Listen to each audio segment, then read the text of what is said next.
اب ہم ذکر شروع کرتے ہیں آدم علیہ السلام کا۔ اللہ تعالیٰ فرماتے ہیں، اور میں نے جنوں اور انسانوں کو اپنی عبادت کے لیے پیدا کیا ہے۔ اللہ تعالیٰ نے ہمارے باپ کو کیوں پیدا فرمایا، ہمیں کیوں پیدا فرمایا؟ تاکہ ہم اس کی عبادت کریں، اگرچہ وہ عبادت کا محتاج نہیں، وہ تو بے نیاز ہے، البتہ ہم اس کے محتاج ہیں۔ اس کے اسماء بہترین اور حسین ہیں، وہ عالی شان صفات کا مالک ہے۔ اس نے اپنے ناموں کے آثار ظاہر کرنے کے لیے مخلوق کو پیدا فرمایا، رحمت کے آثار، قدرت کے آثار، جبر اور طاقت کے آثار اور حکمت کے آثار ظاہر کرنے کے لیے مخلوقات کو پیدا فرمایا، ورنہ وہ کسی چیز کا محتاج نہیں۔ آدم علیہ السلام کی تخلیق سے پہلے ہی اس بارے میں اللہ تعالیٰ کا فرشتوں سے مکالمہ ہوا۔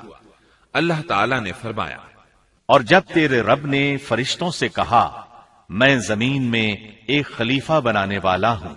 خلیفہ سے مراد ہے نائب، اور یہ کہ اس کی نسل میں سے ہر ایک دوسرے کا خلیفہ ہوگا، جبکہ سیدنا ابو بکر صدیق رضی اللہ عنہ نبی اکرم صلی اللہ علیہ وسلم کے خلیفہ ہوئے۔ سو اللہ نے ایک خلیفہ بنانے کا ارادہ فرمایا جو زمین میں حکومت کرے اور اس کو آباد کرے۔ چنانچہ اللہ تعالیٰ نے فرمایا، اللہ تعالیٰ نے تمہیں زمین سے پیدا کیا اور اسی نے اس زمین میں تمہیں بسایا ہے۔ اللہ تعالیٰ کا ارادہ ہوا کہ زمین کو آباد کروائے، جبکہ جن اس قابل نہیں تھے، کیونکہ ان میں اس قدر عقل و دانش نہیں تھی کہ زمین کو پر رونق اور سرسبز و شاداب رکھ سکیں۔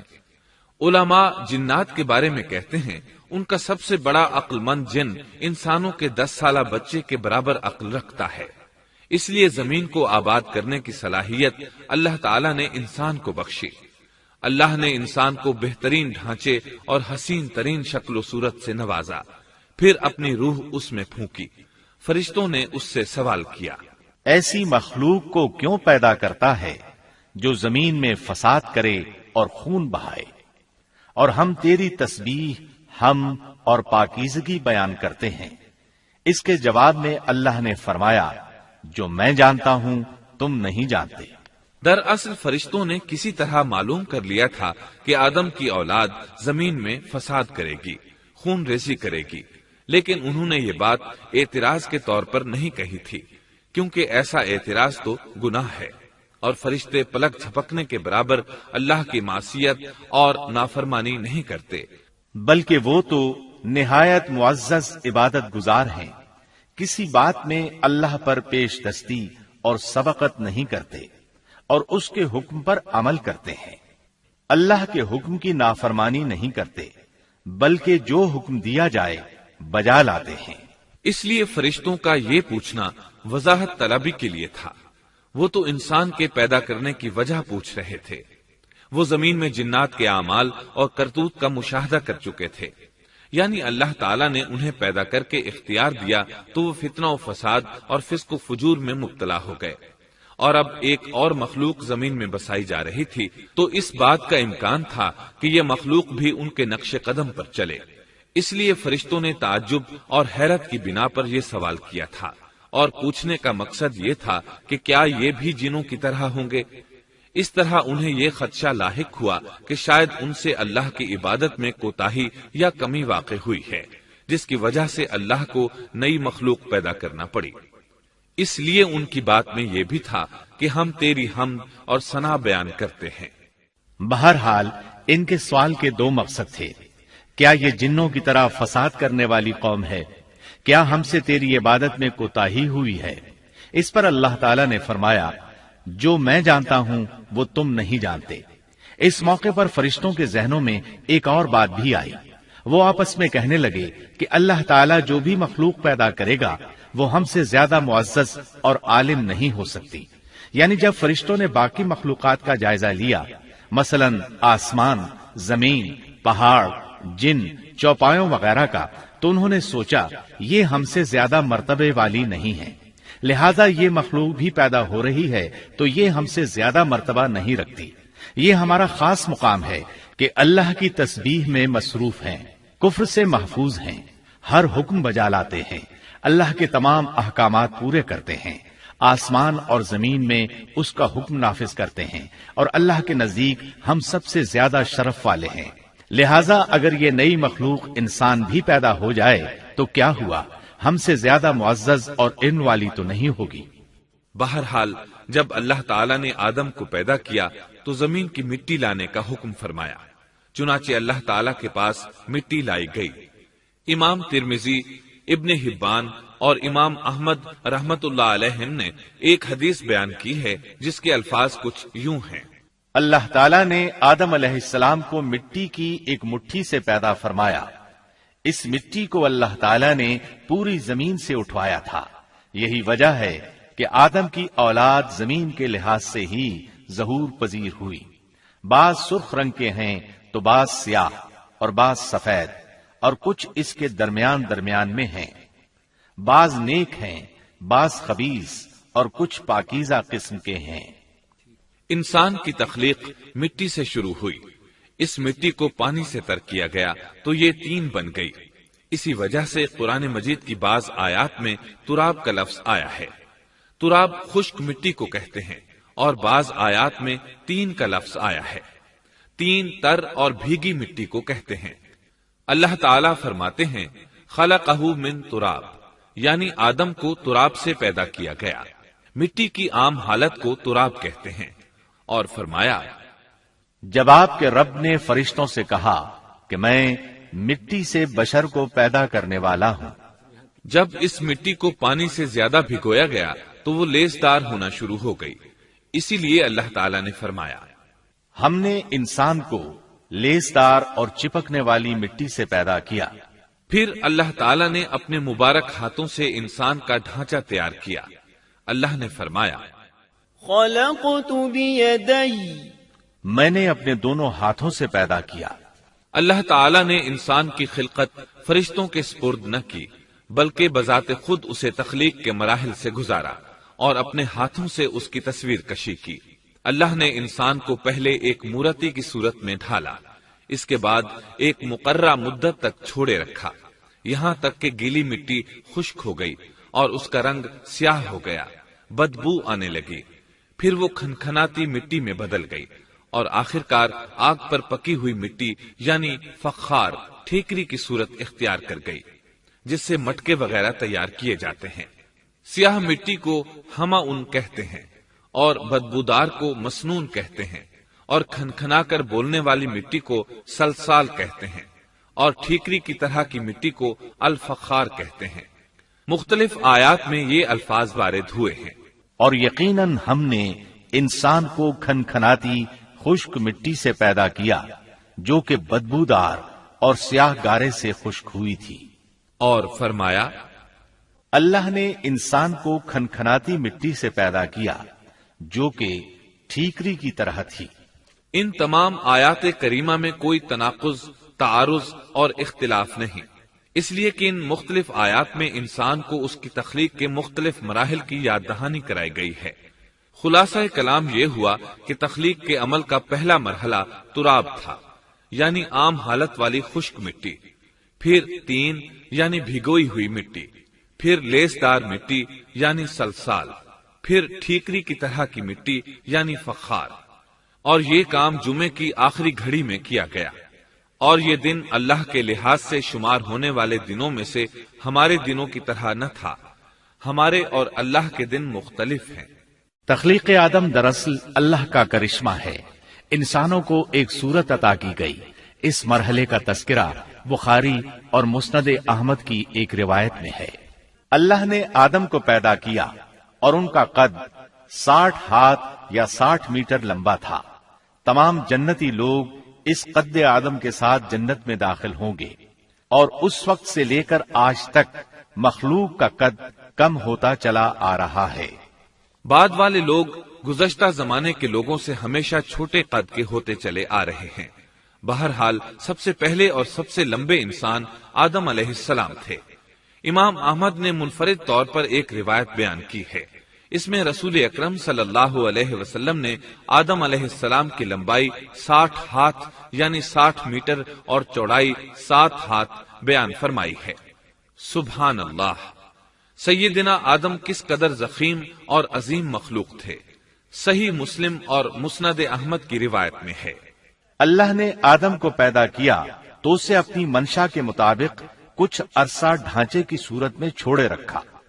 ابلیس اس کے ارد گرد چکر لگانے لگا۔ اس نے دیکھا کہ وہ پیٹ والا ہے۔ وہ سمجھ گیا کہ یہ مخلوق اپنے آپ پر کنٹرول نہیں کر سکے گی۔ اس حدیث سے معلوم ہوتا ہے کہ انسانوں کی طرح جنات کا پیٹ نہیں ہے، صرف انسان ایسا ہے جس کا اندر والا حصہ کھوکھلا ہے۔ بہرحال اللہ نے انسان کو اس شکل و صورت میں پیدا فرمایا۔ احادیث مبارکہ میں آدم علیہ السلام اور ابلیس ملعون کا قصہ تفصیل سے بھی موجود ہے اور مختصر بھی۔ مثلا تفسیر تبری میں سیدنا عبداللہ بن عباس رضی اللہ عنہما سے روایت ہے، اللہ تعالیٰ نے آدم علیہ السلام کی مٹی کا حکم دیا، مٹی لائی گئی۔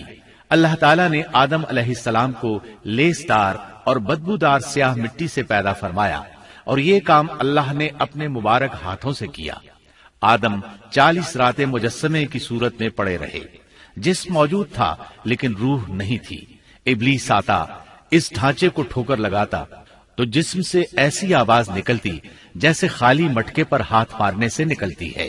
اسی لیے اللہ نے بھی فرمایا ہے کہ وہ کھنکھناتی مٹی سے پیدا کیے گئے۔ آدم علیہ السلام میں روح ڈالنے سے پہلے ایک مرتبہ فرشتوں کا ان کے پاس سے گزر ہوا تو وہ کچھ گھبرا سے گئے۔ ابلیس کو تو بہت زیادہ گھبراہٹ کا سامنا کرنا پڑا۔ وہ گزرتے ہوئے ٹھوکر مارتا اور کہتا، تجھے کسی خاص مقصد کے لیے پیدا کیا گیا ہے۔ یہ کہہ کر وہ آدم کے منہ میں داخل ہو جاتا اور کمر کے راستے باہر آ جاتا اور فرشتوں سے مخاطب ہو کر کہتا، اس سے گھبرانے کی کوئی ضرورت نہیں۔ اگر مجھے اس پر مسلط کر دیا گیا تو میں یقیناً اسے ہلاکت میں ڈال دوں گا، اور اگر اسے مجھ پر مسلط کر دیا گیا تو بلا شبہ میں اس کی نافرمانی کروں گا۔ اندازہ کیجئے وہ تعجب کر رہا ہے کہ انہیں کیوں پیدا کیا گیا ہے۔ اس کی آدم علیہ السلام سے دشمنی کس قدر پرانی ہے، گویا ابتدا ہی سے یہ عداوت پر ڈٹ گیا تھا۔ بہرحال اللہ نے آدم میں روح پھونکی۔ اس مضمون کو قرآن مجید میں جا بجا ذکر کیا گیا ہے۔ اللہ تعالیٰ فرماتے ہیں، جب میں اس کو ٹھیک ٹھاک کر لوں اور اس میں اپنی روح پھونک دوں تو تم سب اس کے سامنے سجدے میں گر پڑنا۔ ایک اور جگہ فرمایا، اللہ تعالیٰ کے نزدیک عیسیٰ علیہ السلام کی مثال ہو بہو آدم علیہ السلام کی مثال ہے۔ اللہ نے انہیں مٹی سے بنا کر کہا، ہو جا، وہ ہو گئے۔ اللہ نے آدم علیہ السلام کو مٹی سے پیدا کیا، اپنے ہاتھوں سے بنایا، پھر اس میں روح پھونکی۔ اس کا مفصل بیان احادیث میں موجود ہے۔ جب ان میں روح پھونکی گئی اور ابتدا میں روح جیسے ہی سر کے اندر داخل ہوئی، آدم علیہ السلام کو چھینک آ گئی۔ فرشتوں نے آدم علیہ السلام سے کہا، الحمدللہ کہیے۔ انہوں نے کہہ دیا۔ اللہ کی اس تعریف کے جواب میں اللہ تعالی نے فرمایا، رحمک ربک، یعنی تجھ پر تیرا رب رحم فرمائے۔ سبحان اللہ، اللہ ذوالجلال والاکرام نے آدم علیہ السلام میں روح مکمل ہونے سے پہلے ہی انہیں اپنی رحمت سے سرفراز فرما دیا۔ بہرحال جب روح ان کی آنکھوں میں داخل ہوئی اور انہوں نے جنت کے پھلوں کو دیکھا تو ان میں غور و فکر کرنے لگے۔ جب روح پیٹ میں داخل ہوئی تو کھانے کی طلب محسوس ہوئی۔ ابھی روح ٹانگوں تک پہنچی نہیں اور کھانے کی خواہش پہلے ہی محسوس ہونے لگی۔ اس جلد بازی اور عجلت کی وجہ سے اللہ تعالی نے فرمایا، انسان جلد باز مخلوق ہے۔ جب آدم علیہ السلام کو پیدا کر دیا گیا تو اللہ تعالیٰ نے ان کی پشت پر ہاتھ پھیرا۔ ہاتھ پھیرتے ہی ان کی پشت سے قیامت تک پیدا ہونے والے انسان باہر نکل آئے۔ آدم کی تمام اولاد ان کے سامنے ظاہر ہو گئی، اور یہ بات نہایت وضاحت اور صراحت کے ساتھ قرآن مجید اور احادیث مبارکہ میں موجود ہے۔ مسلم بن یسار رحمت اللہ علیہ بیان کرتے ہیں کہ سیدنا عمر بن خطاب رضی اللہ عنہ سے کسی نے اس آیت کریمہ کے بارے میں پوچھا، اور جب آپ کے رب نے اولاد آدم کی پشت سے ان کی اولاد کو نکالا اور ان سے انہی کے بارے میں اقرار لیا کہ کیا میں تمہارا رب نہیں، سب نے جواب دیا، ہاں کیوں نہیں، ہم سب گواہ بنتے ہیں، تاکہ تم لوگ قیامت کے روز یوں نہ کہو ہم تو اس سے محض بے خبر تھے، یا یوں کہو کہ پہلے پہلے شرک تو ہمارے بڑوں نے کیا اور ہم ان کے بعد ان کی نسل میں ہوئے، لہذا کیا تو ان غلط راہ والوں کے فعل پر ہمیں ہلاکت میں ڈالے گا؟ سیدنا عمر رضی اللہ عنہ نے اس شخص کے سوال کے جواب میں فرمایا، میں نے سنا ہے کہ رسول اللہ صلی اللہ علیہ وسلم فرما رہے تھے، اللہ نے آدم علیہ السلام کو پیدا کیا، پھر اپنے دائیں ہاتھ کو اس کی پشت پر پھیرا اور اس سے نسل انسانی کو باہر نکالا اور ان کی طرف اشارہ کر کے فرمایا، میں نے انہیں جنت کے لیے پیدا کیا ہے اور یہ جنت والوں کے اعمال کریں گے۔ پھر اپنے ہاتھ کو دوبارہ آدم علیہ السلام کی پشت پر پھیرا اور اس سے نسل انسانی کو باہر نکالا اور ان کی طرف اشارہ کر کے فرمایا، میں نے انہیں آگ کے لیے پیدا کیا ہے اور یہ آگ والوں کے اعمال کریں گے۔ اس پر ایک شخص نے نبی اکرم صلی اللہ علیہ وسلم سے سوال کیا، اے اللہ کے رسول صلی اللہ علیہ وسلم، تو پھر ہمارے اعمال کس حساب میں شمار ہوں گے؟ آپ نے جواب میں فرمایا، اللہ تعالیٰ جب کسی بندے کو جنت کے لیے پیدا کرتا ہے تو اس سے جنت والوں کے کام کرواتا ہے، حتیٰ کہ جنت والے اعمال میں سے ہی کسی عمل پر اس کا موت سے سامنا ہوتا ہے، اس وجہ سے اللہ اسے جنت میں داخل کرتا ہے، اور جب اللہ کسی بندے کو آگ کے لیے پیدا کرتا ہے تو اسے آگ والے اعمال پر لگا دیتا ہے، یہاں تک کہ وہ آگ والے اعمال میں سے کسی عمل پر مرتا ہے، اس کی وجہ سے اللہ اسے آگ میں داخل کر دیتا ہے۔ ہر شخص کے لیے اس کام میں آسانی پیدا کر دی جاتی ہے جس کے لیے وہ پیدا کیا گیا ہے۔ لیکن یہ بات ذہن میں ہر وقت موجود رہنی چاہیے کہ اللہ نے انسان کو اختیار دے رکھا ہے کہ وہ اپنی عقل اور فکر کی روشنی میں اللہ کے احکامات پر عمل پیرا ہو کر خود کو جنتی بنا لے، یا عقل کا درست استعمال نہ کرتے ہوئے شیطان کا پٹا گلے میں ڈال لے اور جہنم میں جگہ بنا لے۔ یہ تو اللہ نے انسان کو اختیار دے رکھا ہے، اس کی مرضی کہ جنت والے اعمال کرے یا جہنم والے۔ ہر انسان میں دونوں طرف جانے کی طاقت اور صلاحیت موجود ہے۔ اللہ نے انسان کو مجبور نہیں بنایا، البتہ ہر انسان کو جو بھی رویہ اختیار کرنا تھا اللہ کو اس کا علم تھا، اور اس کا علم برحق ہے، قطعی ہے، اس میں کوئی غلطی نہیں ہو سکتی، اس لیے اس نے اپنے علم کے مطابق تقدیر لکھ دی۔ اب ہم جو کچھ کرتے ہیں تقدیر سے مجبور ہو کر نہیں کرتے، بلکہ اپنے اختیار سے کرتے ہیں، اور چونکہ تقدیر بھی اللہ کے حکم سے لکھی گئی اس لیے اس میں بھی کوئی خطا واقع نہیں ہوتی۔ لہذا تقدیر کا یہ مطلب نہیں کہ انسان تقدیر کی بنا پر ہدایت ماننے یا نہ ماننے پر مجبور ہے، ایسی بات قطعاً نہیں۔ اور درست بات یہ ہے کہ تقدیر کا مسئلہ بہت زیادہ پیچیدہ ہے اور مشکل ترین مسائل میں سے ہے، یہاں اس کی تفصیل کا موقع نہیں۔ جب اللہ نے آدم علیہ السلام کو پیدا کر لیا اور اس میں اپنی روح پھونک دی تو فرشتوں کو حکم دیا کہ آدم کو سجدہ کرے۔ ابلیس ایک بہت نیک اور بزرگ جن تھا، اس نے کبھی اللہ کی نافرمانی نہیں کی تھی، اسی بنا پر وہ بلند مرتبہ پا کر فرشتوں میں شامل ہو چکا تھا، لیکن فرشتوں کی جنس سے قطعاً نہیں تھا۔ اللہ نے اسے اطاعت اور فرما برداری کا صلہ دیا تھا، اس کی عزت اور اکرام کرتے ہوئے آسمان میں بسایا تھا، لمحہ بھر کے لیے بھی اس نے اللہ کی نافرمانی نہیں کی تھی، اور پھر اللہ نے آدم کو سجدہ کرنے کا حکم دیا، اور اس حکم کے مخاطب فرشتے اور ابلیس تھے۔ صرف فرشتوں کے لیے یہ حکم نہیں تھا بلکہ ابلیس بھی اس حکم میں شامل تھا، کیونکہ اللہ تعالیٰ فرماتے ہیں، اور یقیناً ہم نے تمہیں پیدا کیا، پھر ہم ہی نے تمہاری صورت بنائی، پھر ہم نے فرشتوں سے کہا کہ آدم کو سجدہ کرو، تو سوائے ابلیس کے سبھی نے سجدہ کیا، وہ سجدہ کرنے والوں میں شامل نہ ہوا۔ اللہ تعالیٰ نے فرمایا، تجھے کس چیز نے سجدے سے روک دیا جبکہ میرا حکم تیرے لیے بھی تھا؟ تو اس سے ثابت ہوا اس حکم میں فرشتوں کے ساتھ ابلیس بھی شامل تھا، کیونکہ قرآن میں از امرتک کے الفاظ ہیں۔ اس کا مطلب ہے کہ میں نے تجھے حکم دیا تھا، اور پھر ابلیس نے جواب میں یہ نہیں کہا کہ تو نے تو مجھے حکم ہی نہیں دیا تھا، بلکہ اس نے سجدہ نہ کرنے کی وجہ یہ بتائی۔ اس نے کہا، میں سجدہ کیوں کروں، میں اس سے بہتر ہوں، اس لیے کہ تو نے مجھے آگ سے پیدا کیا اور اسے مٹی سے۔ تو پھر کہا، اللہ نے حکم دیا، تو اس سے نیچے اتر جا۔ غرض جب ابلیس نے نافرمانی کی، سرکشی اور تکبر کا مظاہرہ کیا تو اس وقت اللہ تعالیٰ اور اس کے درمیان مکالمہ ہوا۔ اللہ نے اس کی سرکشی دیکھ کر اسے سزا دیتے ہوئے فرمایا، اس جنت سے اتر جا، تجھے کوئی حق حاصل نہیں کہ تو اس جنت میں رہ کر تکبر کرے۔ ابلیس نے جواب میں کہا، مجھے قیامت کے دن تک مہلت دے دیجئے، یعنی اتنی لمبی عمر دے دیجئے کہ میں قیامت تک زندہ رہوں، موت نہ آئے۔ اللہ نے فرمایا، تجھے مہلت دے دی گئی، لیکن ایک وقت مقررہ تک۔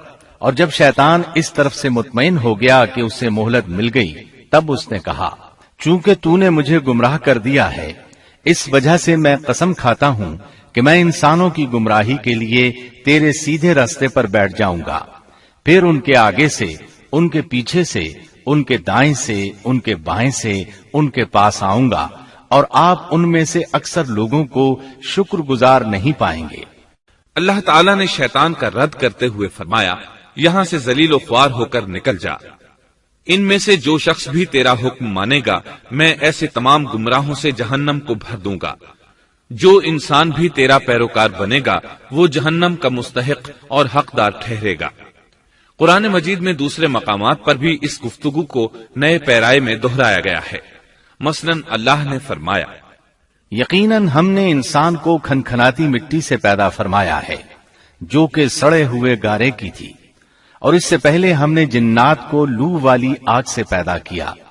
اور جب تیرے پروردگار نے فرشتوں سے فرمایا، میں انسان کو سیاہ بدبودار کھنکھناتی مٹی سے پیدا کرنے والا ہوں، جب میں اسے پورا بنا چکوں اور اس میں اپنی روح پھونک دوں تو تم سب اس کے لیے سجدے میں گر پڑنا۔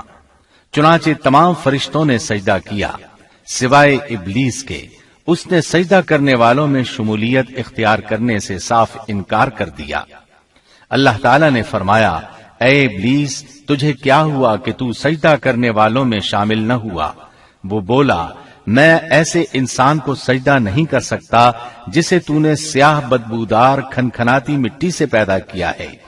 اللہ تعالیٰ نے فرمایا، اب تو بہشت سے نکل جا کیونکہ تو مردود ہے اور تجھ پر قیامت کے دن تک میری پھٹکار ہے۔ کہنے لگا، اے میرے رب، مجھے اس دن تک مہلت دے دے جس دن کے لوگ دوبارہ زندہ کیے جائیں گے۔ اللہ نے فرمایا، اچھا، اس مقررہ وقت کے دن تک تجھے مہلت دی گئی۔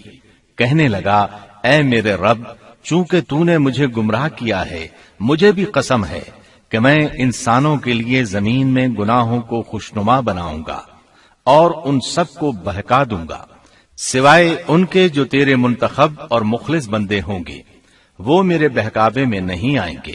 اللہ نے فرمایا، ہاں، یہی مجھ تک پہنچنے کی سیدھی راہ ہے کہ مخلص بن جاؤ، میرے بندوں پر تجھے کوئی غلبہ نہیں ہوگا۔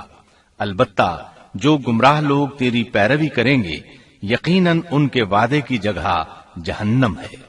ایک اور مقام پر اللہ تعالیٰ فرماتے ہیں، جب ہم نے فرشتوں کو حکم دیا کہ آدم کو سجدہ کرو تو ابلیس کے سوا سب نے سجدہ کیا۔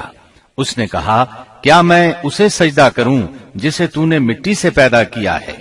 اچھا دیکھ لے، اسے تو نے مجھ پر فضیلت دی ہے، اگر مجھے بھی تو نے قیامت تک ڈھیل دی تو میں سوائے چند لوگوں کے اس کی اولاد کو گمراہ کروں گا۔ اس پر اللہ نے فرمایا، جا، ان میں سے جو بھی تیرا فرمانبردار ہو جائے گا تو تم سب کی سزا جہنم ہے جو پورا پورا بدلہ ہے۔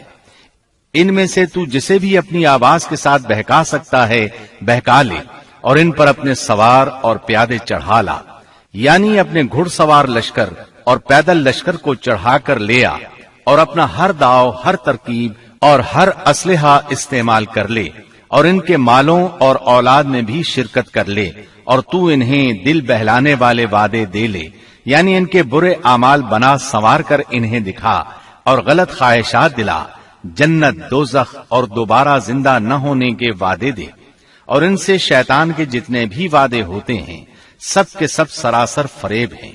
یقیناً میرے سچے بندوں پر تیرا کوئی قابو اور غلبہ نہیں ہوگا، تیرا رب کارسازی کرنے والا کافی ہے۔ اسی طرح بہت سی آیات میں پہلی معصیت الہی کا ذکر کیا گیا ہے۔ سب سے پہلا نافرمان ابلیس ملعون تھا، وہ خبیث اللہ کے سامنے تکبر اور انات سے بھرپور جواب دیتا رہا۔ اسی وجہ سے اللہ نے اسے کافر کا لقب دیا۔ کافر اسے کہتے ہیں جو نعمت کا انکار کرے۔ اللہ نے اس پر اتنا فضل و کرم اور انعام و احسان کیا کہ بلند ترین مرتبے تک پہنچا دیا، لیکن اس نے اللہ کی اس نعمت کی قدر نہ کی، پرواہ نہ کی اور کفر کا راستہ اختیار کیا۔ اللہ تعالیٰ فرماتے ہیں، جبکہ آپ کے رب نے فرشتوں سے فرمایا کہ میں مٹی سے ایک انسان کو پیدا کرنے والا ہوں، سو جب میں اسے ٹھیک ٹھاک کر لوں اور اس میں اپنی روح پھونک دوں تو تم سب اس کے سامنے سجدے میں گر پڑنا۔ چنانچہ تمام فرشتوں نے سجدہ کیا مگر ابلیس نے نہ کیا اور اس نے تکبر کیا، وہ کافروں میں سے تھا۔ سب سے پہلا گناہ تکبر تھا، اسی لیے علماء کرام فرماتے ہیں تمام گناہوں کی جڑ تکبر اور غرور ہے۔ نبی اکرم صلی اللہ علیہ وسلم نے اپنی امت کو تکبر نہ کرنے کا سختی سے حکم فرمایا، اس کی برائی، وبال اور ہلاکت سے آگاہ فرمایا۔ آپ نے فرمایا، اللہ اس شخص کی طرف رحمت سے دیکھے گا بھی نہیں جس نے تکبر کی بنا پر کپڑا ٹخنوں سے نیچے لٹکایا۔ اس کے علاوہ نبی صلی اللہ علیہ وسلم نے تو مطلقاً فرما دیا، وہ شخص جنت میں داخل ہونے کے قابل نہیں جس کے دل میں ذرہ برابر بھی تکبر ہے۔ جو شخص اپنے کپڑے، اپنے مکان اور اپنے قبیلے پر فخر کرتا ہے اس سے اللہ کی رحمت اٹھ جاتی ہے۔ اسی لیے نبی صلی اللہ علیہ وسلم نے جب اپنے صحابہ کرام کو دیکھا کہ مہاجر صحابی انصار صحابہ کے خلاف اور انصاری صحابی مہاجرین صحابہ کے خلاف آواز لگا رہے ہیں تو آپ نے فرمایا، اس جاہلیت والی پکار کو چھوڑو، یہ بہت بدبودار ہے۔ برادری کی بنیاد پر لڑنا، باہم فخر کرنا برے نتائج کا ذریعہ ہے۔ گناہوں کی بنیاد بھی تکبر ہے۔ اس لیے ہر مومن کو چاہیے کہ اپنے نوکر، خادم، ملازم یا کسی بھی مسکین پر کبھی بھی فخر و غرور کا اظہار نہ کرے، کیونکہ یہی اللہ کی سب سے پہلی نافرمانی وجود میں آئی تھی۔ تکبر کا یہ ذکر ضمناً آ گیا۔ ہم پھر اپنے موضوع کی طرف لوٹتے ہیں۔ اللہ نے آدم علیہ السلام کو پیدا کیا اور انہیں عالم بنا کر ہی تخلیق کیا، یعنی جب وہ پیدا ہوئے تو جاہل نہیں تھے۔ اللہ نے آدم علیہ السلام کو فرشتوں سے بھی بڑا عالم بنا کر پیدا فرمایا۔ بے شمار احادیث میں آدم علیہ السلام کی ابتدا اور ان کے علم کا ذکر موجود ہے۔ جب اللہ نے آدم میں مکمل روح ڈال دی اور وہ اپنے پاؤں پر کھڑے ہو گئے تو اللہ نے انہیں حکم دیا، جاؤ فرشتوں کی جماعت کو السلام علیکم کہو۔ آدم اور فرشتوں کی زبان عربی تھی، یہی زبان اہل جنت کی ہے۔ آدم گئے، جا کر سلام کہا، انہوں نے جواب میں کہا وعلیکم السلام ورحمت اللہ، یعنی تجھ پر اللہ کی سلامتی اور رحمت ہو۔ اللہ نے فرمایا، یہ تیرا اور تیری اولاد کا آپس میں ایک دوسرے کو تحفہ اور ہدیہ ہے۔ اللہ نے آدم علیہ السلام کو ابتدا ہی میں تمام نام سکھا دیے۔ مفسرین نے ان ناموں کے بارے میں بہت بحثیں ذکر کی ہیں۔ مضبوط موقف سیدنا عبداللہ بن عباس رضی اللہ عنہما کا ہے کہ اللہ نے آدم علیہ السلام کو ہر چیز کا نام سکھا دیا تھا، مثلاً یہ پہاڑ ہے، یہ سمندر ہے، یہ پرندہ ہے، یہ درخت ہے وغیرہ۔ وہ آسمان اور زمین کی ہر چیز کا نام جانتے تھے۔ یہ علم کیسا تھا، انسان نے کس طرح ہر چیز کا نام پہچان لیا۔ یقیناً اللہ انسان میں یہ طاقت پیدا کر سکتا ہے کہ وہ ہر علم کا احاطہ کر سکے۔ اللہ نے آدم علیہ السلام کو ہر چیز کا نام اور اس کی صنعت اور کام بھی معلوم کرا دیا۔ آگ، لوہے، لکڑی، غرض ہر چیز کا نام اور استعمال ذہن میں ڈال دیا۔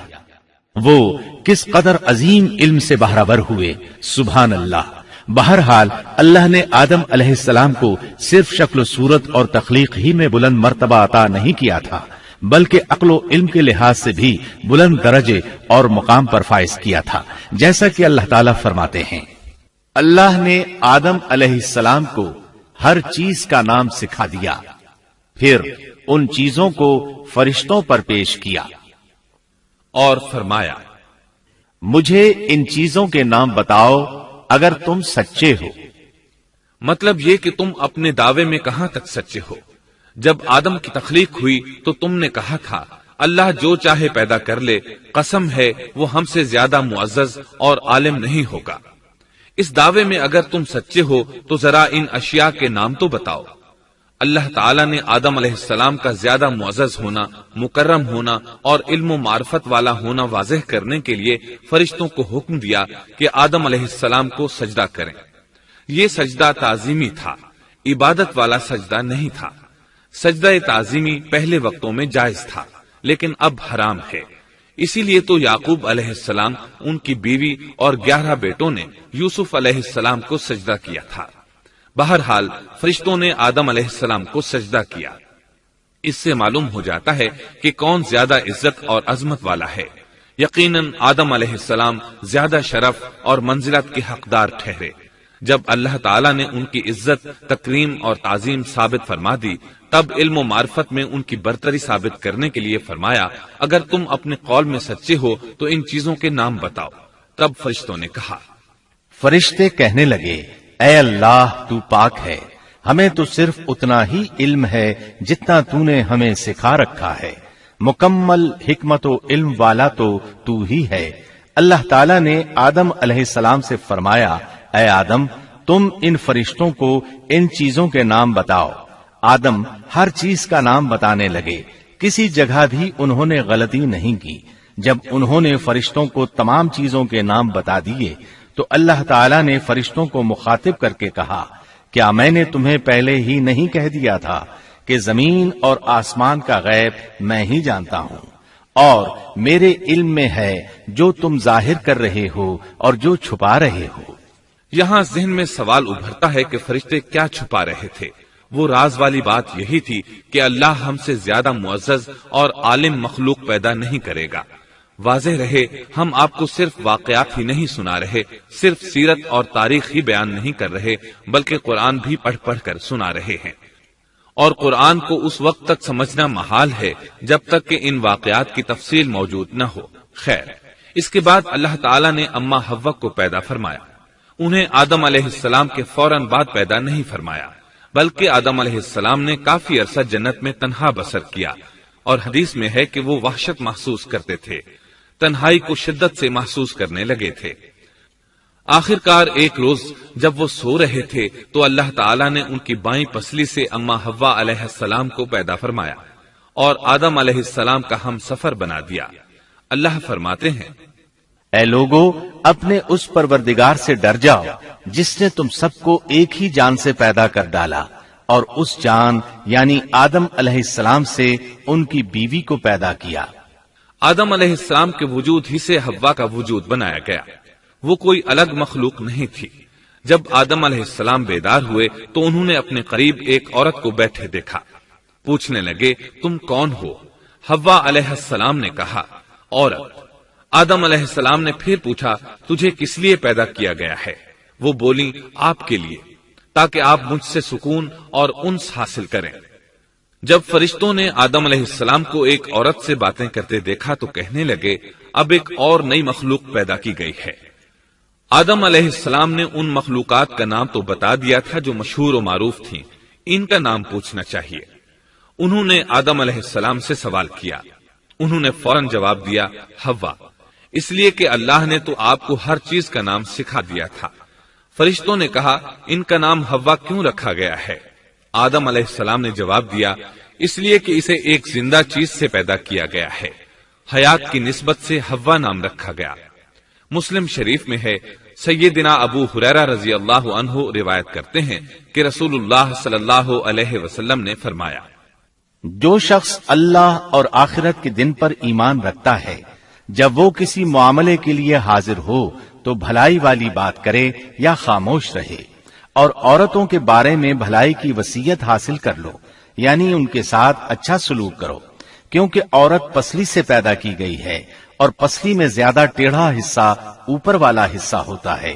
اگر تم اس کو سیدھا کرنا چاہو گے تو توڑ ڈالو گے، اور اگر اس کو چھوڑ دو گے تو وہ اسی طرح ہمیشہ ٹیڑھی رہے گی۔ عورتوں کے بارے میں بھلائی کی وصیت حاصل کر لو۔ مطلب یہ کہ اسی حالت میں گزر بسر کرو، عورتوں کے بارے میں بھلائی کی وصیت حاصل کر لو۔ اس حدیث کا مطلب یہ ہے کہ عورتوں پر جبر کر کے زبردستی ان کی طبیعت کو بدلا نہیں جا سکتا، اور عورت ذات کو نہایت نرمی اور پیار سے رکھو۔ ان کی طبیعتوں میں ٹیڑھا پن ہے، وہ کبھی جذبات سے مغلوب ہو جاتی ہے اور عقل کھو بیٹھتی ہے۔ اگر کوئی اسے سیدھا کرنا چاہے تو اس سے لا تعلقی، دوری اور طلاق کی نوبت آ جائے گی۔ اگر اسے چھوڑ دو گے تو ٹیڑھا پن برقرار رہے گا۔ مرد کو بہت حوصلے سے اس صورتحال کو سنبھالنا چاہیے۔ احادیث میں سیدنا ابراہیم علیہ السلام کی زوجہ سیدہ سارہ علیہ السلام کا قصہ موجود ہے۔ وہ حوا علیہ السلام کے بعد کائنات کی سب سے زیادہ خوبصورت عورت تھی۔ احادیث سے یہ اشارہ ملتا ہے کہ حوا علیہ السلام ابتدائے انسانیت سے لے کر قیامت تک پیدا ہونے والی تمام عورتوں میں خوبصورت تھیں۔ اب ابلیس لگا اپنے وسوسے شروع کرنے۔ آدم اور حوا علیہ السلام دونوں اللہ کے حکم سے جنت میں تھے کہ شیطان نے انہیں پھسلانے کی کوشش شروع کر دی۔ اللہ تعالیٰ فرماتے ہیں، اور ہم نے کہہ دیا اے آدم تم اور تمہاری بیوی جنت میں رہو اور جہاں سے چاہو با فراغت کھاؤ۔ جنت بھی کیسی؟ اللہ فرماتے ہیں، وہ جنت کہ جس کی چوڑائی ہی آسمانوں اور زمین کے برابر ہے۔ سو اس جنت میں سے جو چاہو سو کھاؤ، کچھ بھی منع نہیں سوائے ایک درخت کے، چنانچہ ارشاد ہوا، اور ہم نے کہا اے آدم تم اور تمہاری بیوی جنت میں رہو، پھر جس جگہ سے چاہو با فراغت کھاؤ اور اس درخت کے پاس مت جاؤ ورنہ ظالموں میں سے ہو جاؤ گے۔ ایک اور جگہ فرمایا، اور جب ہم نے فرشتوں سے کہا کہ آدم کو سجدہ کرو تو ابلیس کے سوا سب نے سجدہ کیا۔ ابلیس نے انکار کیا تو ہم نے کہا اے آدم یہ تیرا اور تیری بیوی کا دشمن ہے، خیال رکھنا ایسا نہ ہو کہ وہ تم دونوں کو جنت سے نکلوا دے اور تو مصیبت میں پڑ جائے۔ یہاں تو تجھے آرام ہے، نہ تو بھوکا ہے اور نہ ننگا، اور نہ تو یہاں پیاسا ہوتا ہے، نہ دھوپ سے تکلیف اٹھاتا ہے۔ گویا اللہ نے سیدنا آدم علیہ السلام کو وسوسے سے پہلے ہی خبردار کر دیا تھا۔ ان آیات سے یہ بھی پتا چلا کہ انسان سے ابلیس کی عداوت اور دشمنی ابتدا ہی سے چلی آ رہی ہے، اور یہ بھی ثابت ہوا کہ جو لوگ کہتے ہیں کہ انسان ابتدا میں ننگا تھا ان کا قول صحیح نہیں، اس لیے کہ اللہ تعالیٰ نے جنت میں بھی آدم علیہ السلام پر لباس رکھا اور زمین میں بھی لباس نازل کر دیا، جیسا کہ اللہ تعالیٰ فرماتے ہیں، اے آدم کی اولاد ہم نے تم پر لباس کو نازل کیا جو تمہاری شرمگاہوں کو چھپاتا ہے اور زینت کا سبب بھی ہے، اور تقوی کا لباس اس سے بھی بہتر ہے۔ لہذا آدم ابتدا میں ننگے نہیں تھے، انہیں تو ننگے پن کا علم ہی نہیں تھا، نہ ہی ان کی بیوی کو برہنہ ہونے کا علم تھا۔ اللہ نے آدم علیہ السلام کو کامل نعمتوں سے نوازا، بھوک نہ پیاس، یہاں تک کہ پیاس کے اسباب سے بھی محفوظ، نہ گرمی اور نہ دھوپ، پھر بے انتہا حسن و جمال، مشقت نہ تکلیف، بدبختی نہ بدقسمتی۔ آدم اور حوا علیہ السلام کے دلوں میں وسوسہ ڈالنے کے بارے میں بھی قرآن نے روشنی ڈالی ہے۔ پھر شیطان نے ان دونوں کے دلوں میں وسوسہ ڈالا۔ یہ وسوسہ اس نے ان دونوں کو طمع دلانے کی صورت میں پورا کیا، اور یہ طمع دلائی کہ اس درخت کو کھانے سے ہمیشگی اور بقا ملتی ہے اور کبھی نہ ختم ہونے والی بادشاہت حاصل ہوتی ہے، اور اس وسوسے کا مقصد یہ تھا تاکہ ان کا پردہ بدن جو ایک دوسرے سے پوشیدہ تھا دونوں کے روبرو بے پردہ کر دے۔ ان کی شرمگاہوں کو ننگا کرنے کے لیے اس نے ایسا کیا۔ وہ دونوں کپڑے میں ملبوس تھے، ستر ڈھانپ رکھا تھا۔ جب انہوں نے اس درخت سے کھایا تو لباس نیچے گر گیا، دونوں برہنہ ہو گئے۔ یہی شیطان چاہتا تھا کہ انہیں برہنہ کر دے، اللہ کی نافرمانی پر اکسائے۔ ارشاد ہوتا ہے، شیطان نے انہیں وسوسہ ڈالا، کہنے لگا اے آدم کیا میں تجھے دائمی زندگی کا درخت اور وہ بادشاہت نہ بتلا دوں جو کبھی پرانی نہ ہو؟ جب تم اس درخت سے کھاؤ گے تو ہمیشہ زندہ رہنے والے بن جاؤ گے اور زبردست بادشاہت حاصل کر لو گے۔ اس نے یہ تمنا بھی دلائی۔ تمہارے رب نے تم دونوں کو اس درخت سے اس لیے منع کیا ہے کہ تم دونوں فرشتے نہ بن جاؤ یا ہمیشہ زندہ رہنے والے نہ بن جاؤ۔ یعنی تم اس درخت سے کھا لو گے تو فرشتے بن جاؤ گے اور ہمیشہ قائم دائم رہو گے۔ پھر وہ وسوسہ ڈالتے ہوئے جھوٹی قسمیں کھانے لگا، جیسا کہ ارشاد ہوتا ہے، اور ان دونوں کے روبرو قسمیں کھانے لگا کہ یقین آ جائے میں آپ کا خیر خواہ ہوں۔ اللہ کی قسم کھانے لگا اور اس وقت سے جھوٹی قسموں کی ابتدا ہوئی۔ اس نے ان دونوں کو فریب دے کر بہکا لیا، جیسا کہ فرمایا فَدَلَّاهُمَا بِغُرُورٍ، یعنی دھوکے سے انہیں پھسلایا، حالانکہ انہیں کسی چیز کی کمی نہیں تھی۔ بھلا وہاں کیا محتاجی ہو سکتی تھی؟ جنت میں سکون سے زندگی بسر کر رہے تھے، جنت سے بڑھ کر کیا چاہیے؟ ہمیشہ کے لیے جنت مل چکی تھی۔ اللہ تعالیٰ فرماتے ہیں، ان دونوں نے جب درخت کو چکھا، دونوں کا پردہ بدن ایک دوسرے کے روبرو کھل گیا، دونوں اپنے بدنوں پر درختوں کے پتے جوڑ جوڑ کر رکھنے لگے۔ کپڑے اترنے پر دونوں کو حیا آئی، اس لیے کہ انسان کی فطرت میں برہنہ ہونے کی ناپسندیدگی شامل ہے۔ برہنہ ہو گئے تو کوئی لباس نہیں تھا، اس لیے درختوں کے پتے جوڑ کر جسم ڈھانپنے لگے۔ حدیث میں آیا ہے، آدم بھاگنے لگے تو اللہ نے پکارا، آدم مجھ سے بھاگتے ہو؟ آدم بولے، اللہ میں شرم کی بنا پر بھاگ رہا ہوں، اور اس وجہ سے کہ تیرے سامنے برہنہ کیسے رہوں، پھر یہ کہ نافرمانی کا ارتکاب بھی کر چکا ہوں۔ یہاں ایک سوال پیدا ہوتا ہے، دونوں میں سے پہلے کھانے والا کون تھا؟ اس بارے میں راجح قول یہ ہے کہ وہ حوا علیہ السلام تھی۔ انہی نے آدم علیہ السلام کو طمع دلاتے ہوئے اس غلطی پر آمادہ کیا تھا، جیسا کہ بخاری شریف میں نبی اکرم صلی اللہ علیہ وسلم نے فرمایا، اگر حوا نہ ہوتی تو کوئی عورت اپنے خاوند سے خیانت نہ کرتی۔ حوا علیہ السلام نے انہیں غلطی میں مبتلا کیا تھا۔ اگر حوا علیہ السلام نہ ہوتی تو آدم بھی خیانت میں مبتلا نہ ہوتے اور نہ معصیت میں مبتلا ہوتے۔ تب اللہ نے انہیں پکارا، کیا میں نے تم دونوں کو اس درخت سے نہیں روکا تھا، اور کیا یہ نہیں کہا تھا کہ شیطان تمہارا کھلا دشمن ہے؟ اب توجہ طلب بات یہ ہے کہ اس موقع پر دونوں نے کیا طرز عمل اختیار کیا۔ کیا وہ دونوں اپنی معصیت پر بضد رہے اور تکبر کرنے لگے، جیسا کہ ابلیس نے سجدہ کرنے سے انکار کیا تھا اور پھر لگا تھا اپنی معصیت پر اصرار کرنے، یا ان دونوں نے توبہ کر لی؟ جی ہاں، دونوں نے توبہ کر لی، جیسا کہ قرآن مجید میں آتا ہے، دونوں نے کہا، اے ہمارے رب، ہم نے اپنا بڑا نقصان کیا، اور اگر تو ہماری مغفرت نہ کرے گا اور ہم پر رحم نہ کرے گا تو واقعی ہم خسارہ پانے والوں میں سے ہو جائیں گے۔ اس قصے میں ایک سوال یہ ذہن میں پیدا ہوتا ہے کہ جب سیدنا آدم علیہ السلام کو ابلیس نے سجدہ نہ کیا تو اللہ تعالیٰ نے اسے مردود بنا کر جنت سے نکال دیا، پھر وہ سیدنا آدم علیہ السلام کو اس درخت کے قریب کس طرح لے گیا جبکہ وہ جنت سے باہر ہو چکا تھا؟ قرآن کریم میں اس بارے میں یہ الفاظ آئے ہیں، پھر شیطان نے ان کے دلوں میں وسوسہ ڈالا۔ یہ وسوسہ اس نے کیسے ڈالا جبکہ وہ جنت سے نکالا جا چکا تھا؟ مفسرین نے اس کے جواب میں لکھا ہے کہ اس نے جنت سے باہر رہ کر یہ وسوسہ ڈالا تھا، جیسے آج کل تار اور بغیر تار کے آواز کو دور دراز علاقوں تک پہنچایا جا سکتا ہے، ایسے ہی شیطان نے اپنی طاقت سے یہ وسوسہ ان کے دلوں تک پہنچایا۔ لگے ہاتھوں ابلیس کی حقیقت بھی سن لیں۔ ابلیس کے لفظی معنی انتہائی مایوس کے ہیں۔ یہ راندہ درگاہ ہونے کے بعد ہمیشہ ہمیشہ کے لیے اللہ کی رحمت سے مایوس ہو گیا تھا، اس لیے اسے یہ لقب ملا، ورنہ روایات کی روح سے اس کا اصل نام عزازیل تھا۔ پہلے یہ جنات میں سے تھا، اپنے رب تعالی کی اطاعت سے نکل کر ابلیس ہوا۔ اس کا علم ناقص تھا، مزاج ناپاک تھا، وہ غرور اور تکبر میں مبتلا ہو گیا تھا۔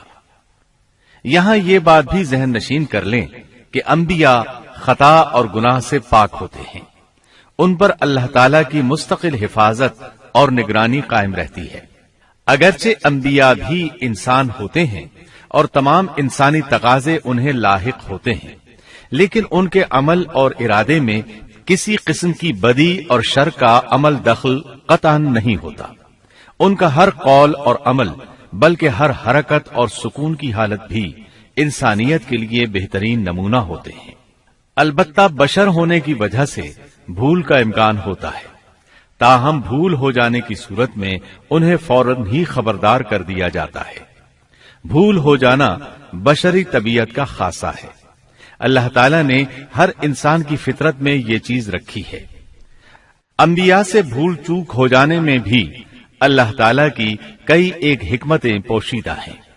مثلا بہت سی قومیں اپنے نبیوں کے معجزات دیکھ کر ان میں ربوبیت کی صفات کی قائل ہو گئی، یہاں تک کہ بعض قوموں نے اپنے نبیوں کو اللہ یا اللہ کا بیٹا بھی جانا۔ جب انبیاء سے بھول اور لغزشیں ہوئیں تب گویا لوگوں پر یہ واضح کیا گیا کہ یہ الہ نہیں ہے۔ الہ ہوتے تو کس طرح ان سے بھول ہو سکتی تھی۔ اس سے یہ بتانا بھی مقصد تھا کہ انبیاء انسان ہی ہوتے ہیں، کوئی ماورائی مخلوق نہیں ہوتے۔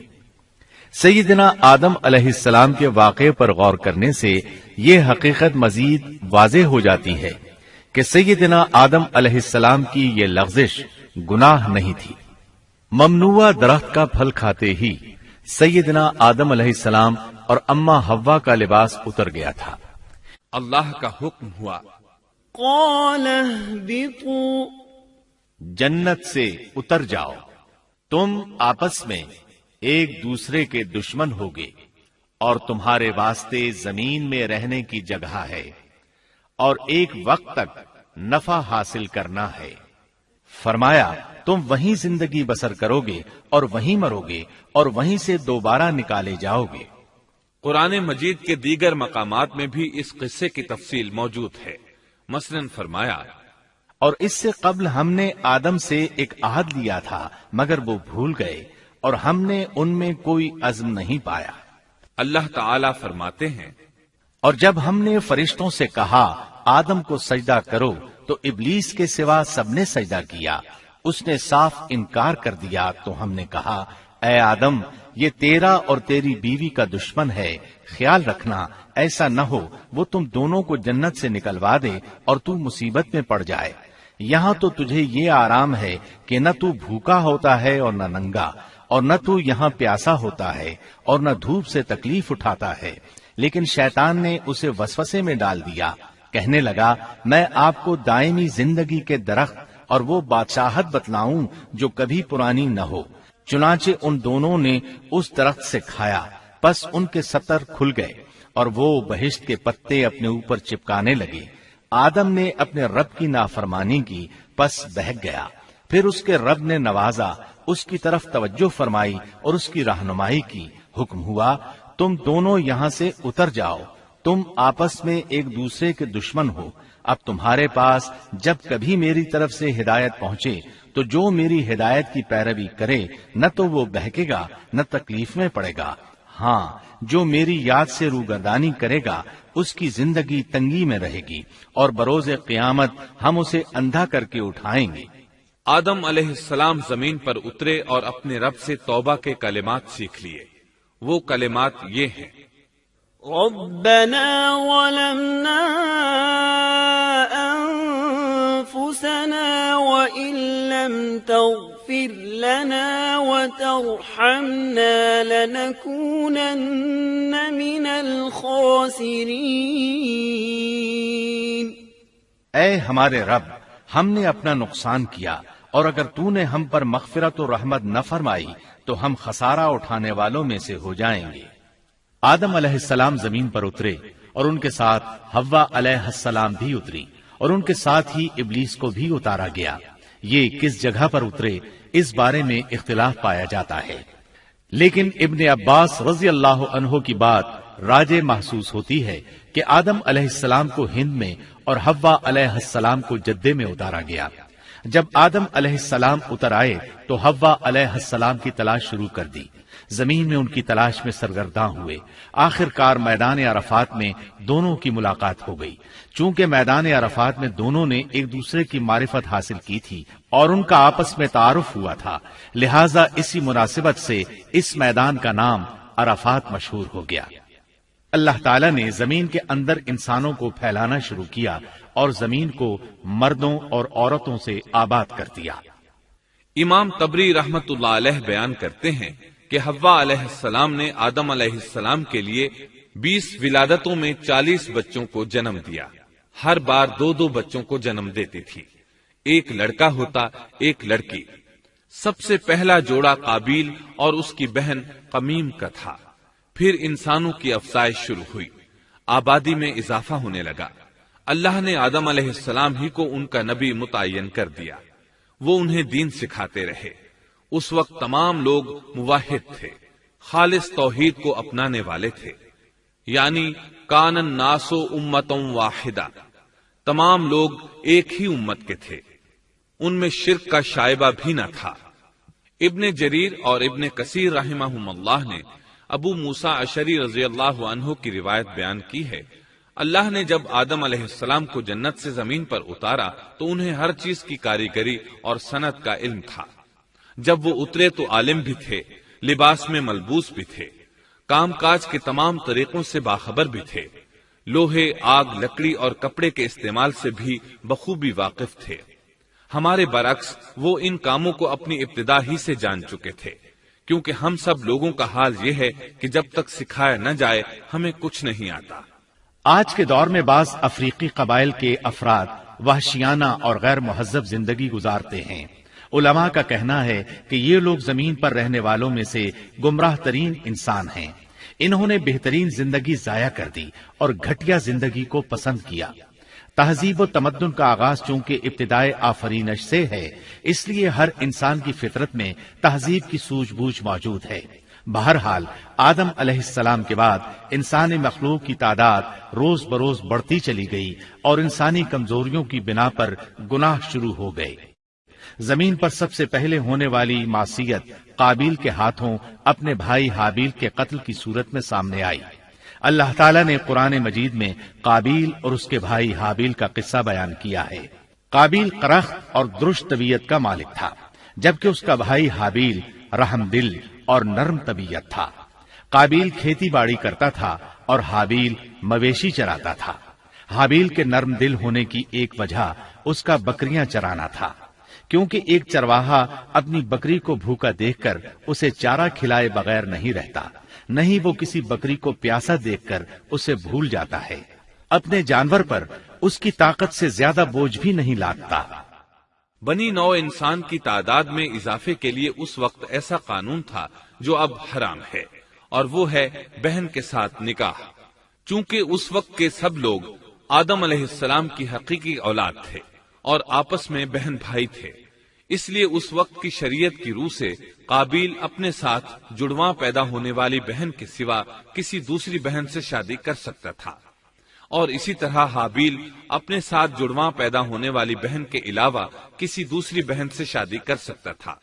اس کی صورت یہ تھی کہ قابیل کی شادی حابیل کی بہن سے ہو اور حابیل کی شادی قابیل کی بہن سے ہو، لیکن ہوا یہ کہ حابیل کی بہن خوبصورتی میں قابیل کی بہن سے کم تھی، اس لیے قابیل نے حابیل کی بہن سے شادی کرنے سے انکار کر دیا اور اپنی جڑواں بہن سے شادی کی خواہش ظاہر کی، لیکن ایسا کرنا آدم علیہ السلام کی شریعت میں حرام تھا۔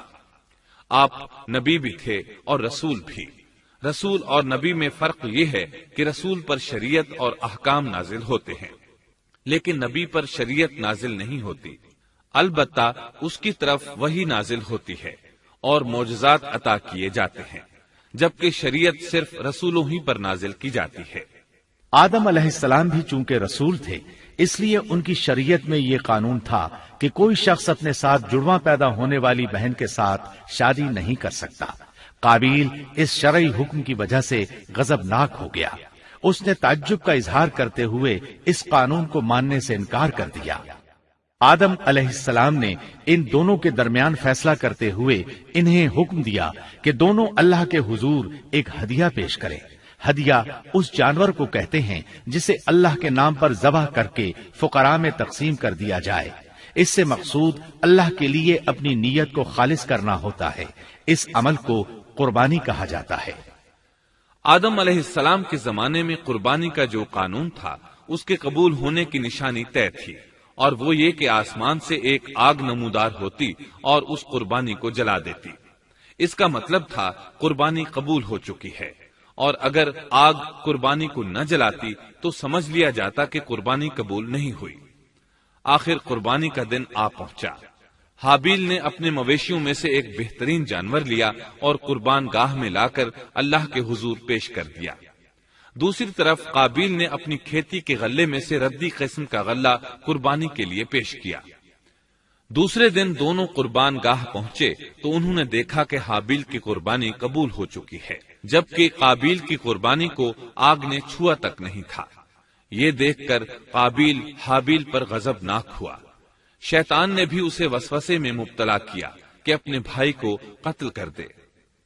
اس نے اپنے بھائی حابیل کو جان سے مار ڈالنے کا پختہ ارادہ کر لیا۔ اس وقت تک روئے زمین پر کوئی انسان قتل نہیں ہوا تھا۔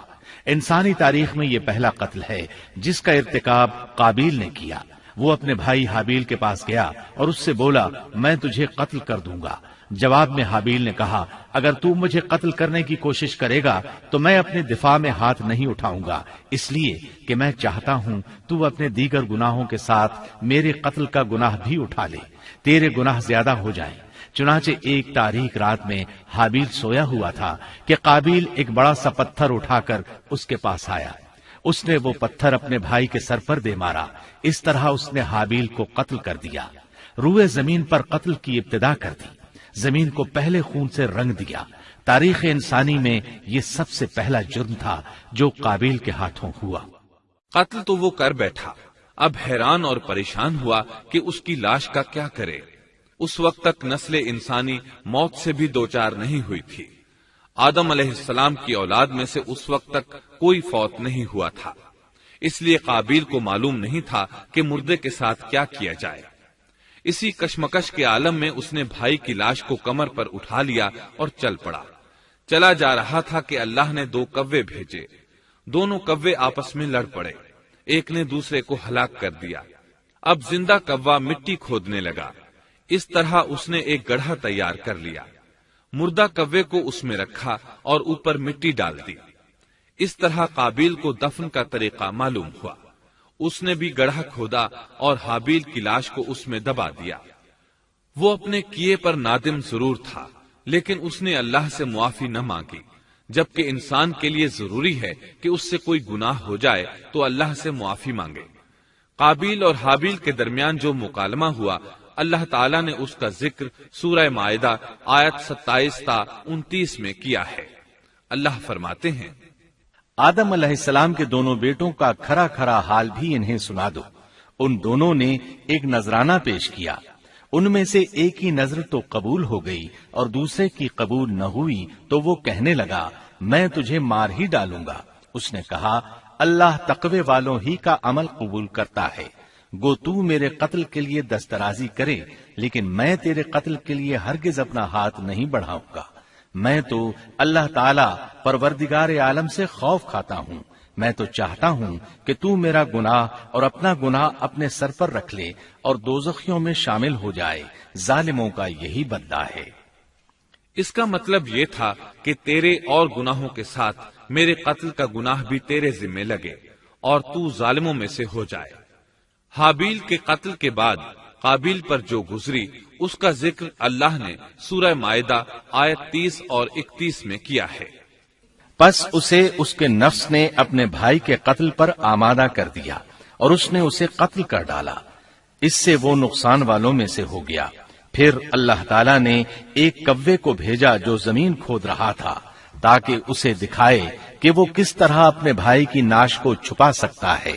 وہ کہنے لگا، ہائے افسوس، کیا میں ایسا کرنے سے بھی گیا گزرا ہو گیا کہ اس کوے کی طرح اپنے بھائی کی لاش کو دفنا دیتا۔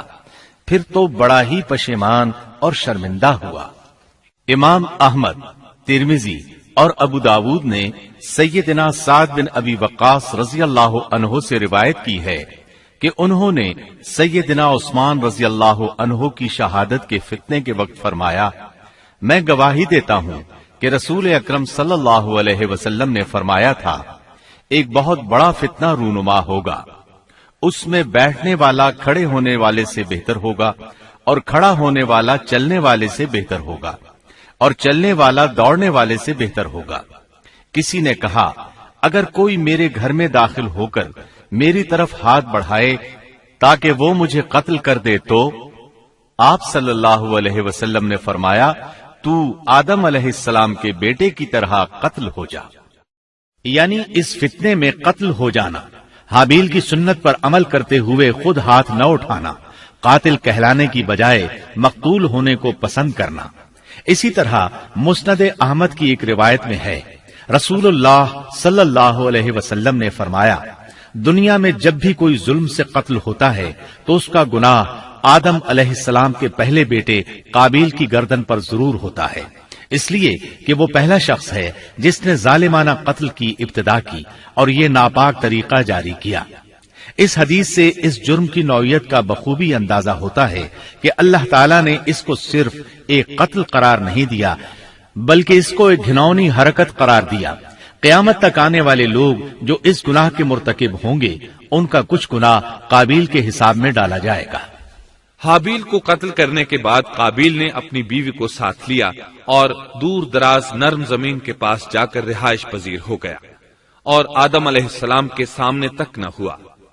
آدم علیہ السلام پہاڑوں کے قریب ایک بستی میں رہ رہے تھے، یہ ان سے بہت دور جا بسا تھا۔ اس طرح قابیل کا آدم علیہ السلام سے رابطہ بالکل ختم ہو گیا اور اس سے ایک نئی نسل کی ابتدا ہوئی۔ فحاشی اور اریانی کو ان کے ہاں عروج حاصل تھا۔ عبادت یہ لوگ اگرچہ اللہ ہی کی کرتے تھے لیکن آدم علیہ السلام کی شریعت کے خلاف بے حیائی کے دل دادا تھے۔ تقوی کی قلت، احکام الہی کی نافرمانی اور فحاشی کا فروغ ان کے شب و روز کا معمول تھا۔ اس کے بعد لوگ دو گروہوں میں تقسیم ہو گئے، شریر اور برے لوگ قابیل کے ساتھ مل گئے اور آدم علیہ السلام کے دیگر بیٹے اور نیک لوگ آدم علیہ السلام کے ساتھ مل گئے۔ آدم علیہ السلام 960 سال زندہ رہے۔ ان کی کل عمر تو 1000 سال تھی لیکن 40 سال کم کر دی گئی۔ سیدنا ابو ہریرہ رضی اللہ عنہ بیان کرتے ہیں کہ رسول اللہ صلی اللہ علیہ وسلم نے فرمایا، جب اللہ نے آدم علیہ السلام کو پیدا فرمایا تو ان کی پیٹھ پر ہاتھ پھیرا، اس طرح قیامت تک جتنے انسان پیدا ہونے والے تھے ان کی روحیں وجود میں آ گئیں۔ پھر ہر انسان کی آنکھوں کے درمیان ایک نور رکھ کر آدم علیہ السلام کے سامنے پیش کیا۔ انہوں نے پوچھا، یا اللہ یہ کون ہے؟ اللہ نے فرمایا، یہ تیری اولاد ہے۔ ان میں سے ایک کی پیشانی کی چمک آدم علیہ السلام کو بہت اچھی لگی۔ انہوں نے پوچھا، یا اللہ یہ کون ہے؟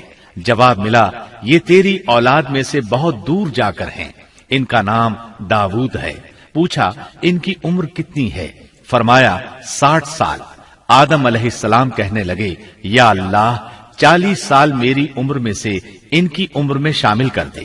اس سلسلے میں دوسری روایت یوں آئی ہے، جب آدم علیہ السلام کی روح قبض کرنے کے لیے فرشتہ آیا تو وہ کہنے لگے، میری عمر میں تو ابھی 40 سال باقی ہیں۔ اس وقت ان کی عمر 960 سال تھی۔ انبیاء اپنی عمر سے واقف ہوتے ہیں۔ فرشتے نے کہا، کیا آپ کو یاد نہیں آپ نے اپنی عمر کے 40 سال اپنی اولاد داؤد کو ہبہ کر دیے تھے؟ رسول اللہ صلی اللہ علیہ وسلم نے فرمایا، چونکہ آدم علیہ السلام نے انکار کیا تو ان کی اولاد بھی انکار کی عادی ہے۔ آدم علیہ السلام خود بھول گئے، ان کی اولاد بھی بھولتی ہے۔ آدم علیہ السلام نے خطا کی، ان کی اولاد بھی خطا کرتی ہے۔ حابیل کے قتل کے بعد اللہ تعالیٰ نے آدم اور حوا علیہ السلام کو اس کا نعم البدل عطا کیا۔ اس کا نام انہوں نے شیس رکھا۔ شیس کا مطلب ہے اللہ کا دیا ہوا تحفہ۔ حابیل کے قتل پر آدم اور حوا علیہ السلام دونوں بہت غمگین ہوئے، اس لیے اللہ نے بدلے میں انہیں شیس علیہ السلام عطا فرمائے۔ سیدنا ابو ذر غفاری رضی اللہ عنہ سے مروی ایک صحیح حدیث میں ہے کہ رسول اللہ صلی اللہ علیہ وسلم نے فرمایا، اللہ تعالیٰ نے 104 صحیفے نازل فرمائے، ان میں سے 50 صحیفے شیس علیہ السلام پر نازل ہوئے۔ ان صحیفوں میں ایسے قوانین، اصول اور ضابطے تھے جن سے انسانیت کی زندگی منظم ہوتی ہے۔ شیس علیہ السلام نے آدم علیہ السلام سے علم حاصل کیا، لیکن آدم علیہ السلام کا تمام علم وہ حاصل نہ کر سکے، اس لیے کہ آدم علیہ السلام نے بالمشافہہ اللہ تعالی سے علم حاصل کیا تھا اور بہت سی اشیاء کا علم اللہ تعالی نے انہیں سکھا دیا تھا، اس لیے وہ تمام علماء سے بڑھ کر عالم تھے۔ شیس علیہ السلام نے آدم علیہ السلام سے علوم سیکھ کر لوگوں کو سکھائے۔ لوگوں نے ان سے مختلف علوم، فنون اور پیشے سیکھے۔ انہیں شہروں میں رہنے سہنے کے بارے میں تعلیم دی۔